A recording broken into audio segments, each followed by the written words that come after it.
ଭୃଷଙ୍ଗ ପତ୍ର ତ ସବୁଠି ମିଳେନି। ବାହାର ଜାଗାରେ ତ ଗଛ ପ୍ରାୟ ନଥାଏ, କିଣିକି ଦୋକାନରୁ କିଏ ଆଣନ୍ତି। ତ ସେଇଟାକୁ କେମିତି ଆମେ ଭଲରେ ରଖିବା, ସେଇଟା କଳା ହେବନି, ନଷ୍ଟ ହେବନି, 20 ଦିନ 30 ଦିନ ପର୍ଯ୍ୟନ୍ତ ରହିବ।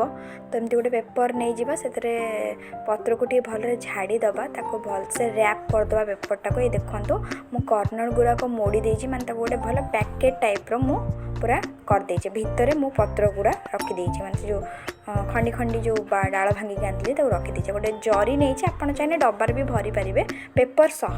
ଆଉ ମୁଁ ଜରି ଗୋଟେ ନେଇକି ତାକୁ କ'ଣ କରିଛି ନା, ଦେଖନ୍ତୁ ଆପଣ ଦେଖିପାରୁଥିବେ ମୁଁ କେମିତି ପୁରା ଭରି ଦେଇଛି। ତାକୁ ପୁରା ଗଣ୍ଠି ପକାଇଦେବି। ଇଏ ଆପଣଙ୍କର 20 ଦିନ ମିନିମମ୍ 20 ଦିନରୁ 30 ଦିନ ଭିତରେ ଭଲ ରହିବ। ମାନେ କିଛି କଳା ଯେଉଁ ପଡ଼ିଯାଏ ନର୍ମାଲ୍ ଆପଣ ଖାଲି ଥୋଇଲେ, ସେଟା ଟୋଟାଲି ହେବନି। ଆପଣ ତାକୁ ଯେତେବେଳେ ବି ଚାହିଁଲେ ୟୁଜ୍ କରିପାରିବେ, ଭଲ ରହିବ। ଦେଖନ୍ତୁ ମୁଁ ଫ୍ରିଜ୍ରେ ହିଁ ତାକୁ ପୁରା ରଖୁଛି। ଆଉ ଇଏ ଫ୍ରିଜ୍ରେ ରହିବ, ଆଉ ଏଇଟା